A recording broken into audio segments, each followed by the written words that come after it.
ASC Coaching Institute, your gateway to success. तो हमारा जो चैप्टर है आज का वो ये है thermal physics.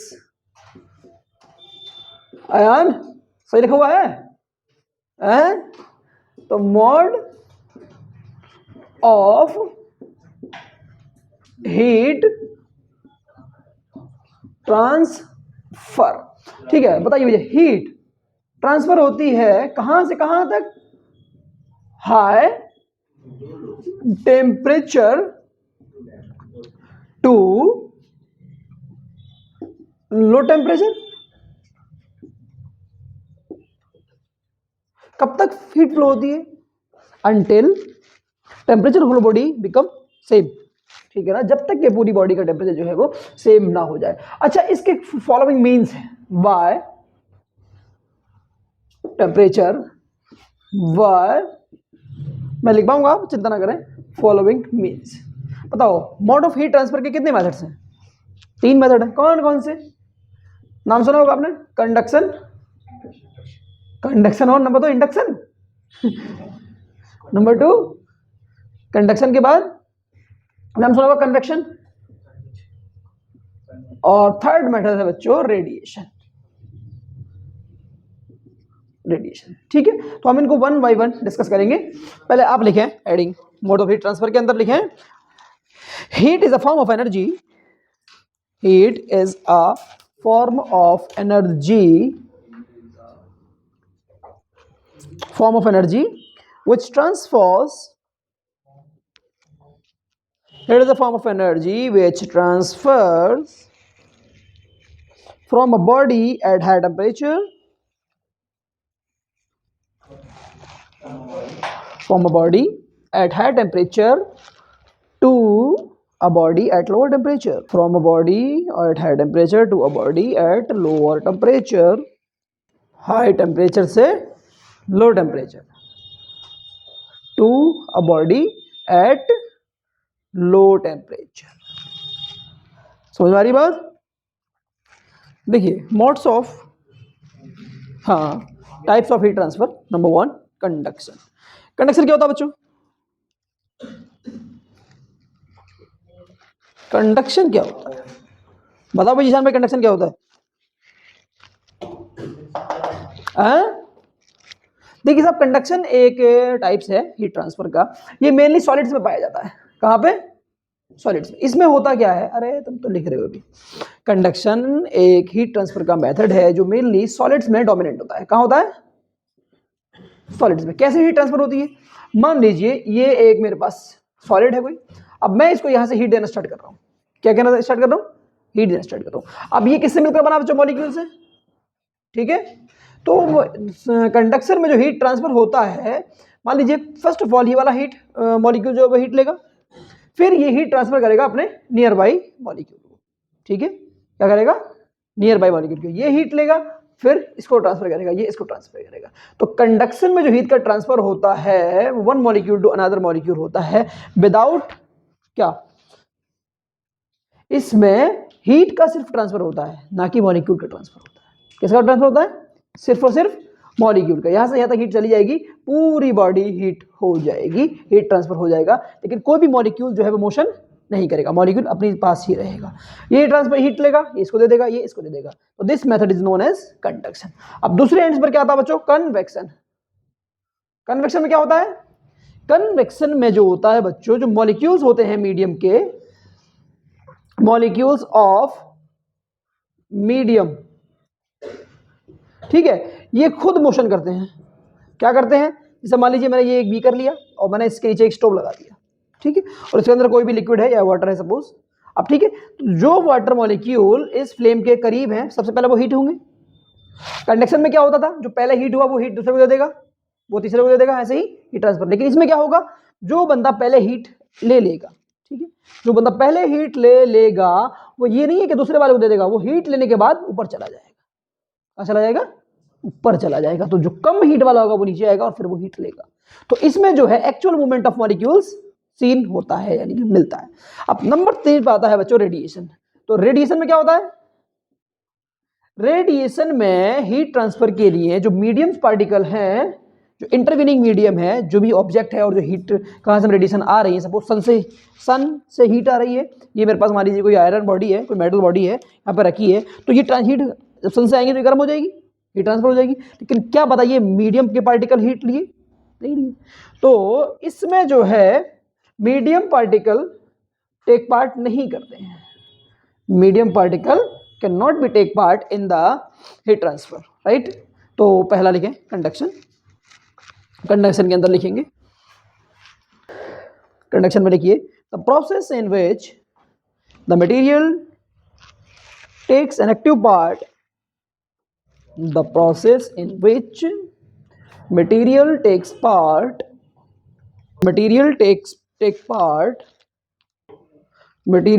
part, the process in which the material takes an active part by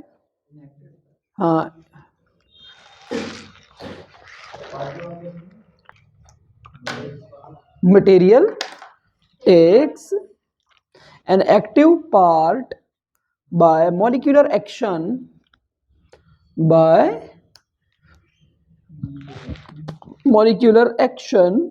and energy is passed from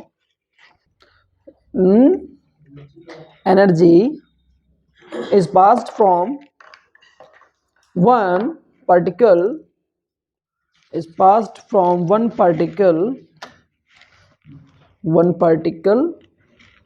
to another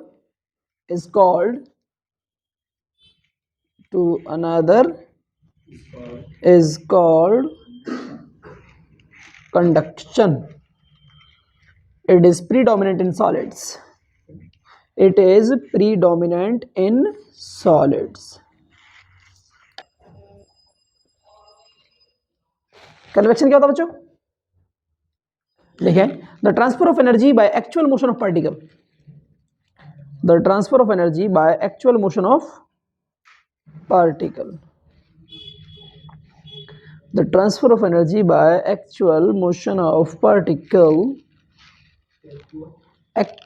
of particle of medium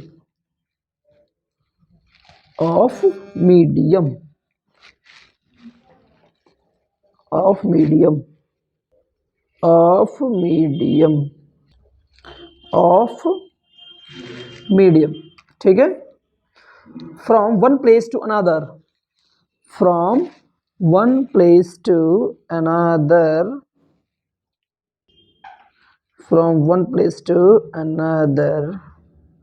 is called convection. It is predominant in fluids.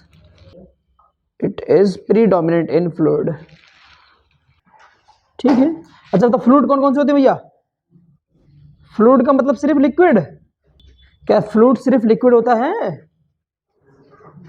हाँ बच्चों, क्या fluid सिर्फ liquid होता है? पक्का? भैया देखो consider याद रखें, फ्लूइड सिर्फ लिक्विड नहीं होता है, गैस भी फ्लूइड ही होता है, ठीक है। फ्लूइड जो है सिर्फ और सिर्फ लिक्विड नहीं बल्कि गैस भी होती है। नेक्स्ट लिखेंगे रेडिएशन।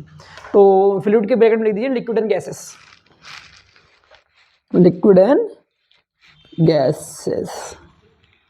लिक्विड एंड क्या जी? तीसरा है रेडिएशन, क्या है? रेडिएशन। तो रेडिएशन में लिखें quickest way of transmission of heat, quickest way of heat transfer, quickest way of transmission of heat is known as radiation, quickest way of transmission of heat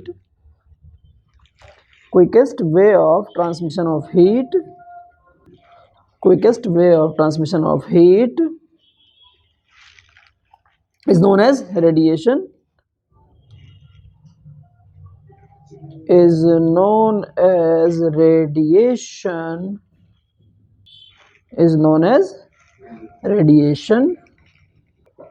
ठीक है। इसमें लिखेंगे आप in this mode of energy transmission in this mode of energy transmission,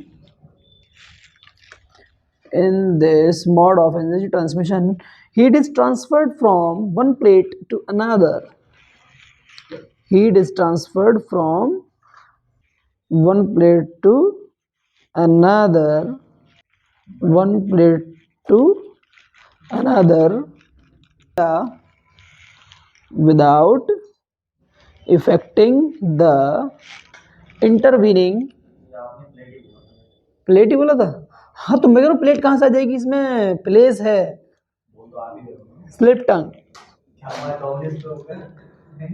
from one place to another without affecting the intervening medium.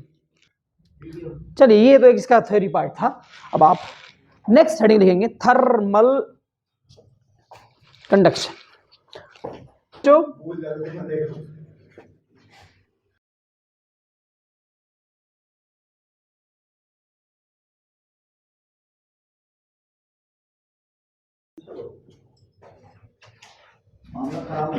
देखो बच्चों, ये एक solid है, ठीक है, ये एक सॉलिड है, इसकी जो लेंथ है वो है बच्चों L। मान लीजिए हमने यहाँ से हीट देना स्टार्ट किया, तो यहाँ का जो टेम्परेचर होगा और यहाँ के टेम्परेचर में क्या फर्क होगा बच्चों, बताइए। कैसे, क्या फर्क होगा भाई? ये हॉट होगा तो मैं इसको क्या बोल दूँ, TH, और ये एज कम्पेयर टू इसके कूल होगा तो क्या बोल दिया मैंने, TC। अब हीट दे रहे हैं हम लोग, मतलब क्या दे रहे हैं, क्यों दे रहे हैं? हीट ट्रांसफर होगी तो कैसे होगी, टाइम के रेस्पेक्ट में। अब कैसे होगी, अब लेंथ बढ़ जाएगी डायमेंशनली, ठीक है। तो अब मैं यहाँ से, मुझे यहाँ तक हीट ट्रांसफर करानी है पूरे ब्लॉक के अंदर, तो कैसे करेंगे, हीट ट्रांसफर करनी है तो ऑब्जर्वेशनल स्टडी है, इसमें हम छोटी सी एक इसको ले लेंगे। क्या ले लेंगे बच्चों, एक छोटी सी जो है वो स्ट्रिप ले लेते हैं। क्या ले लेते हैं, स्ट्रिप ले लेते हैं, ठीक है। ये एक स्ट्रिप है, इसकी जो विड्थ है वो कितनी है, dx। लेट्स, यहाँ का टेम्परेचर T है और यहाँ का temperature delta T plus T है, ठीक है। तो इसके बीच में जो टेम्परेचर डिफरेंस आया वो कितना आया, डेल्टा T। अब बताइए, जैसे जैसे लेंथ बढ़ेगी वैसे वैसे टेम्परेचर में चेंज आएगा, तो जैसे जैसे लेंथ चेंज हो रही है वैसे वैसे टेम्परेचर में चेंज आ रहा है, उसका मतलब टेम्परेचर लेंथ के अकॉर्डिंग चेंज हो रहा है। तो change in temperature according to length या with respect to length is known as क्या, thermal conduction. No, change in temperature with respect to distance is known as temperature gradient, ठीक है। तो थर्मल कंडक्शन के छोटी सी हेडिंग लिखेंगे आप, लिखें टेम्परेचर ग्रेडियंट। टेम्परेचर ग्रेडियंट क्या होता है, देखो, rate of change of temperature with respect to distance, rate of change of temperature with respect to, yes, with respect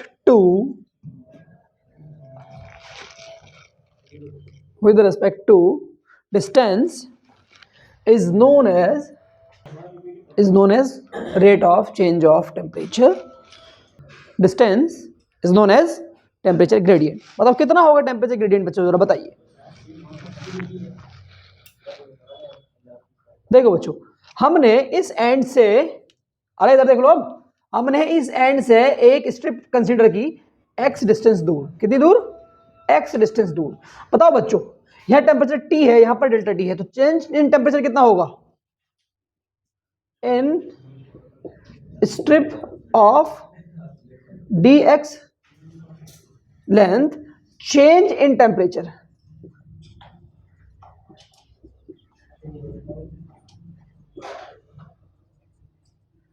तो कितना हो जाएगा बच्चों, change in temperature delta T, बोलो, यानी dx लेंथ में कितना चेंज हुआ, डेल्टा T, तो यूनिट में कितना होगा, तो इसको dt कह सकते हैं, इसके करस्पॉन्डिंग dt। तो ये हो जाएगा बच्चों dt अपॉन dx, और इसी को बोलते हैं हम लोग क्या, टेम्परेचर ग्रेडियंट, ठीक है। अब जो हीट इसके अंदर हम लोग दे रहे हैं, क्या दे रहे हैं, हीट जो फ्लो हो रही है, देखिए साहब, इसके पास लेंथ है, इसके पास टेम्परेचर ग्रेडियंट है, इसके पास क्रॉस सेक्शनल एरिया भी होता है। क्या क्या होता है, इसके पास क्रॉस सेक्शनल एरिया भी होता है। तो amount of heat flowing through the slab is directly proportional to the किसके, एरिया के डायरेक्टली प्रोपोर्शनल और टेम्परेचर ग्रेडियंट के डायरेक्टली प्रोपोर्शनल होता है, और जितने टाइम में हीट ट्रांसफर हो रही है उसके भी कैसा होता है, डायरेक्टली प्रोपोर्शनल होता है। तो amount of heat flowing per unit time, बताओ बच्चों, निकालते हैं हम लोग amount of heat flowing, amount of heat flowing, ठीक है, इन टाइम t, कितना होता है बच्चों, q upon T, directly proportional to a, directly proportional to dt upon dx। जब इन सबको मिलाओगे तो इक्वेशन बनती है q upon T directly proportional to a dx upon dt dx, sorry ऊपर क्या है, dt upon dx। Proportionality sign हटाओगे तो एक कांस्टेंट आ जाता है, उस कांस्टेंट को बोलते हैं बच्चों k is known as thermal conductivity, और ये माइनस होता है बच्चों, ये माइनस की होती है, वहां पर भी लिखेंगे। माइनस क्या बताता है कि डिस्टेंस के चेंज होने से टेम्परेचर में क्या होती है, कमी है। माइनस साइन इंडिकेट्स क्या करता है, नेगेटिव, देखो negative sign indicates that temperature decreases with distance, ठीक है। तो बच्चों ये एक फार्मूला निकल के आ गया आपका, dx सेगमेंट में हीट फ्लो होगा टाइम के रेस्पेक्ट में वो कितना होगा, कितना होगा। तो q अपॉन टी बराबर माइनस के बाहर ले लीजिए, ये हो जाएगा delta T upon delta x. Note कर दो यहां तक। देखो डिब्बा बनाने का तरीका देखो, इधर देखो, इधर बोर्ड पे ध्यान दीजिए। देखो एक बनाओ आयत, क्या बनाओगे, रेक्टेंगल, एक रेक्टेंगल, और इसके नीचे एक रेक्टेंगल बना दो ऐसे करके, इन्हें मिला दो, खत्म कहानी। हाँ एक डब्बा, उसके थोड़ा सा कोना काट के डब्बा, और दोनों को मिला दो, कितनी शानदार आयत बनी। इधर देखो बच्चों, तो dx डिस्टेंस में जो चेंज था वो कितना था, dt, ठीक है। तो l डिस्टेंस में चेंज कितना होगा,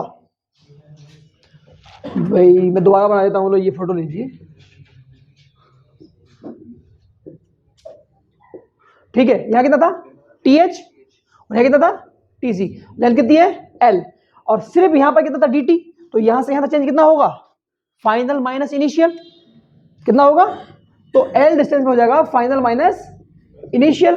तो अब टेम्परेचर ग्रेडियंट क्या बनेगा, tg हो जाएगा बच्चों माइनस dt अपॉन dx।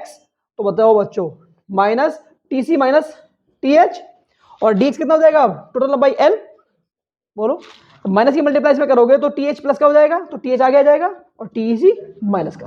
तो अब जो हीट बनेगी आपकी वो कितनी हो जाएगी बच्चों, q upon T is equal to K A T H minus T C upon L, minus sign गायब हो जाएगा। मेरी बात, अब देखिए k क्या है यहां पे, थर्मल कंडक्टिविटी, थर्मल कंडक्टिविटी ये क्या होती है, ये थर्मल कंडक्टिविटी कांस्टेंट है। इट डिपेंड्स ऑन, ये किस पे डिपेंड करता है, it depends on nature of material, nature of material पर डिपेंड करता है, ठीक है। ये नोट कर लीजिए। थर्मल कंडक्टिविटी का क्वेश्चन का ऑर्डर दे रहा हूं मैं आपको, एक है एल्यूमिनियम, एक है कॉपर, एक है चांदी, और एक है सोना। बताइए ऑर्डर किसका क्या होगा एग्जाम में। सबसे ज्यादा कंडक्टिविटी होती है चांदी की, फिर कॉपर की, फिर सोने की, और सबसे कम एल्यूमिनियम की, ठीक है। हाँ इनमें, इन चारों में सबसे कम होती है एल्यूमिनियम की, बाकी तो और बहुत सारे हैं। और अगर मैं बिल्कुल अगर यूनिवर्सल बात करूं कि सबसे ज्यादा किसकी है, तो सबसे ज्यादा तो चांदी की है, ठीक है। मैक्सिमम के चांदी की होती है 410 वॉट पर मीटर केल्विन, ये मैक्सिमम है। मैक्सिमम किसकी है, एजी चांदी की। और मिनिमम किसकी होती है, एक मटेरियल होता है इसको बोलते हैं फ्रेऑन, क्या होता है, फ्रेऑन, जिसकी होती है 0.08 वॉट पर मीटर केल्विन। ये जनरल नॉलेज की बात है, लिख दीजिए। और 2-3 नोट लिखे, important notes about conductivity, unit and dimension of thermal conductivity. इधर देखिए,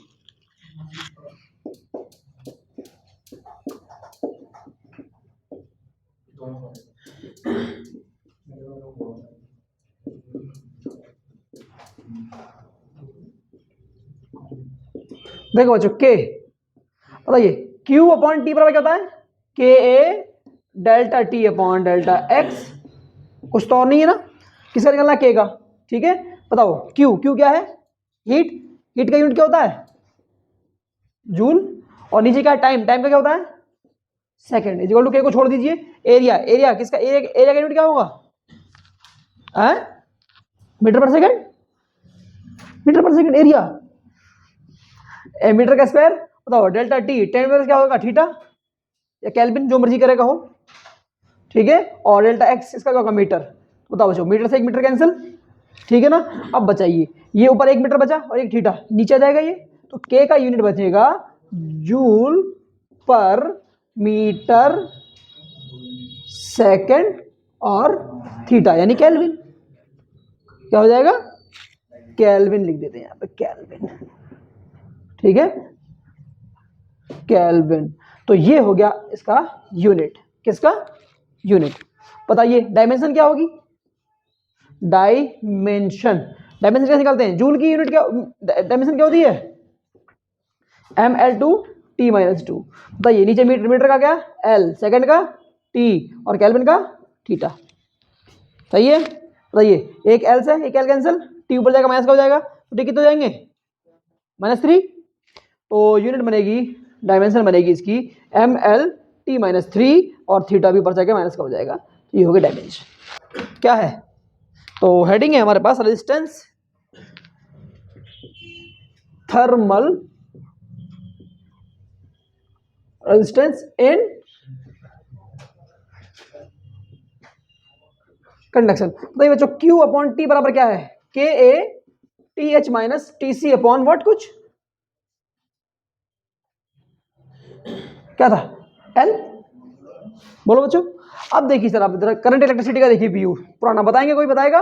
ये मेरे पास एक कंडक्टर है जिसकी लेंथ है मेरे पास बच्चों L, क्रॉस सेक्शन एरिया है A, और इसकी जो कंडक्टिविटी होती है सिग्मा, ठीक है। और एक इसके पास होता है रो, ये रो क्या होता है, स्पेसिफिक रेजिस्टेंस। बताइए अब इसका R कितना होगा, R बोले तो रेजिस्टेंस, बताइए R कितना होता है, रोले बाई ए, रोले बाई ए। बताइए रो और कंडक्टिविटी में क्या रिलेशन होता है, रो और कंडक्टिविटी एक दूसरे कैसी होती है, इनवर्सल होती है। बताइए फिर अब इसकी कंडक्टिविटी के करस्पॉन्डिंग जो रो की वैल्यू कितनी होगी, बताइए फिर। तो अब रेजिस्टेंस हो जाएगा L अपॉन सिग्मा ए, ठीक है।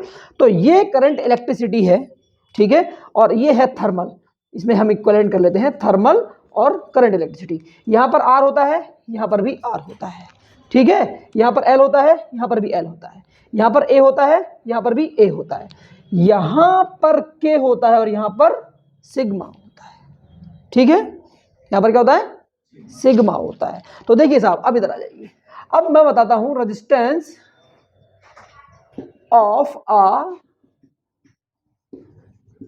कंडक्टर। तो कितना हो जाएगा बच्चों, L अपॉन के, क्या हो जाएगा, L अपॉन के ए।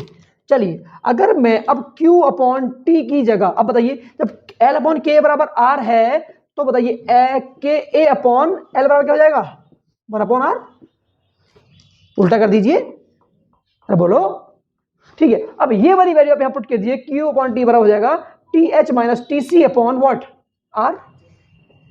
बोलो अब बताइए Q upon T, heat flow per unit time is known as, heat flow per unit time. अब यहां पर एक चीज होती थी Q अपॉन टी, क्या आई की क्या था, charge flow per unit time is known as current. तो यहां पर क्या है, heat flow per unit time is known as current. तो करंट कौन सी, IT बोले तो थर्मल करंट। तो IT हो जाएगा बच्चों आपका T H minus T C upon R. अच्छा बताओ I बराबर होता क्या है वैसे, I बराबर होता है V अपॉन आर। बताइए फिर V के एनालॉगस क्या हुआ, temperature difference. Here temperature difference is analogous to potential difference. दो सिरों के बीच का पोटेंशियल डिफरेंस क्या है, होता था V, और यहां पर दो सिरों के बीच का टेम्परेचर डिफरेंस क्या है, TH माइनस TC। तो this is thermal current and this is, ये सब इक्विलेट करके लिख दीजिए। In series.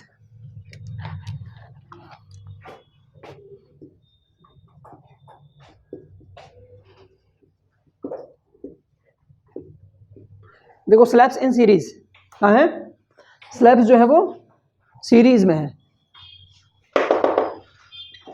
ठीक है भैया। तब स्लैब सीरीज में है तो देखिए इक्विवेलेंट कंडक्टिविटी क्या होगी। मान लीजिए एक स्लैब है बच्चों, ये एक स्लैब है और इसी के सीरीज में मैंने एक स्लैब और लगा दिया। मान लीजिए इसकी लंबाई कितनी है L1 और इसकी लंबाई है कितनी L2। क्रॉस सेक्शन एरिया दोनों का सेम है। मान लीजिए इसकी कंडक्टिविटी K1 है, इसकी कंडक्टिविटी K2 है, ठीक है। तो बताइए फिर इसका डिस्टेंस अलग होगा, इसका डिस्टेंस अलग है, ठीक है। अब हमें जो है इसको मिला दिया गया है, क्या है, इन दोनों स्लैब्स को ऐड कर देंगे। तो बताइए लंबाई कितनी हो जाएगी L1 प्लस L2, एरिया तो सेम रहेगा, क्रॉस सेक्शन, क्रॉस सेक्शन तो अभी भी सेम ही है। बताइए अब जो कंडक्टिविटी होगी वो कितनी हो जाएगी K इक्विवेलेंट, और अब मिलने के बाद रेजिस्टेंस भी कितना हो जाएगा R इक्विवेलेंट। पहले मान लीजिए ये कुछ इस तरह से था, एक रेजिस्टेंस कैसा था, एक रेजिस्टेंस R1 और ये दूसरा था R2। अब दोनों मिल गए ऐसे करके तो ये कितना जाएंगे R इक्विवेलेंट। बोलो जब R इक्विवेलेंट हो गया तो K इक्विवेलेंट, और यही K इक्विवेलेंट हमको फाइंड करना है। तो सारे लॉ जो करंट इलेक्ट्रिसिटी के हैं वो यहाँ पर लगते हैं, ओम्स लॉ का डेरिवेशन है। फिर बोलो तो बताइए R इक्विवेलेंट कैसे निकालते हैं सीरीज फैशन में, R1 प्लस R2। अब सवाल ये है कि बच्चों R1 कितना होगा, R1 का क्या फॉर्मूला बताया था अभी हमें, L अपॉन K, तो इसके लिए हो जाएगा L1 अपॉन K1A, और R2 कितना हो जाएगा L2 अपॉन K2A, ये वाली वैल्यू यहाँ पर देखिए। अब जब इसको मिला दिया गया है तो R इक्विवेलेंट कितना होगा बताइए, R इक्विवेलेंट हो जाएगा L1 plus L2 upon K equivalent into A। और बोलो ठीक है ना। अब बताइए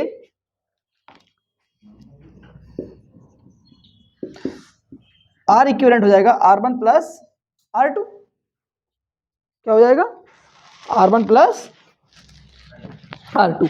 चलिए भैया R इक्विवेलेंट की वैल्यू कितनी है L1 plus L2 upon K equivalent, सही है, इनटू एरिया। R1 कितना है L1 upon K1A plus R2 कितना है K2A। बोलो बताओ एरिया, यहाँ भी एरिया है भी, ये भी कैंसिल हो जाएंगे।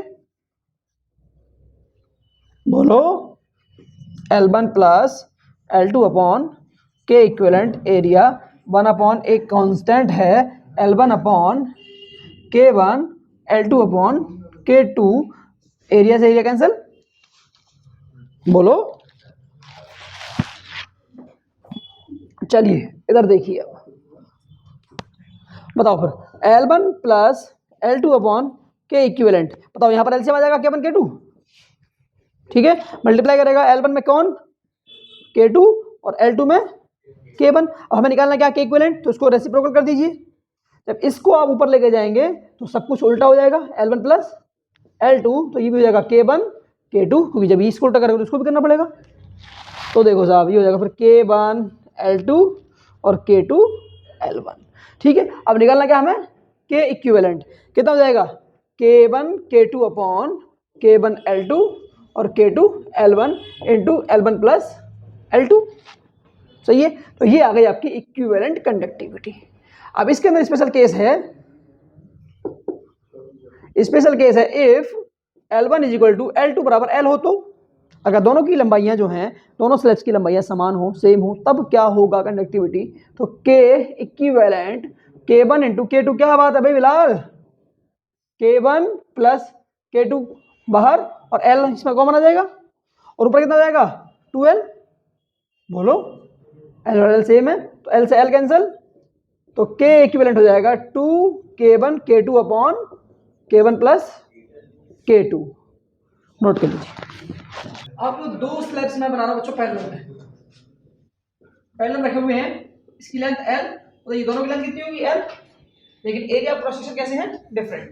मान लीजिए इसको कितना है A2 और ये A1, इसका मान लीजिए K1 है K2 है, तो ये R1 होगा और ये R2 है।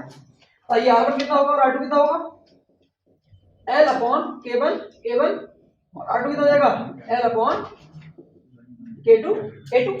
अब पैरेलल में इन पैरेलल कॉम्बिनेशन, देखिए साहब ये एक स्लैब है और ये एक दूसरा स्लैब है, लेंथ दोनों की कैसी है, इक्वल है, area of cross section different है, ठीक है भैया। अगर मैं इनको कंबाइन करके देखूं तो ये एक पूरा स्लैब बन गया, लेंथ तो अभी भी एल ही रहेगी, ठीक है।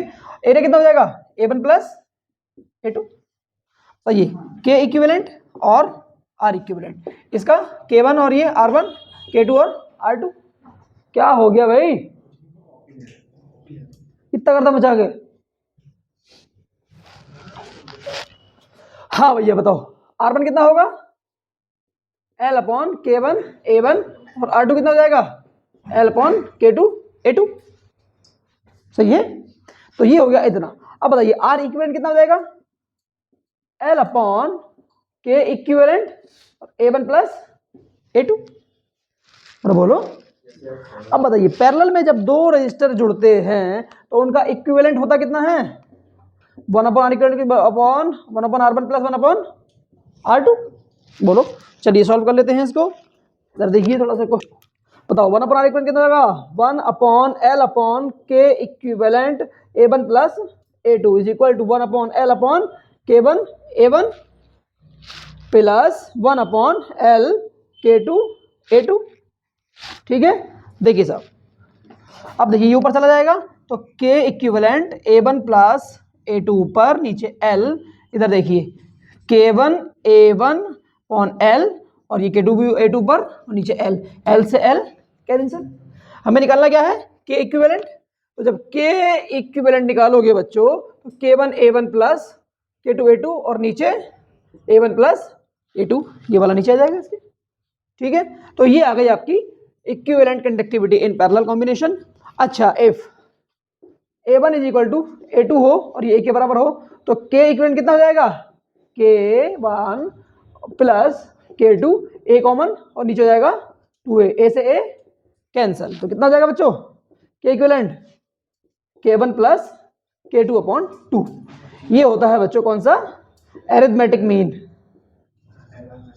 एरिथमेटिक मीन, पुराने वाले में लिख देना हार्मोनिक मीन।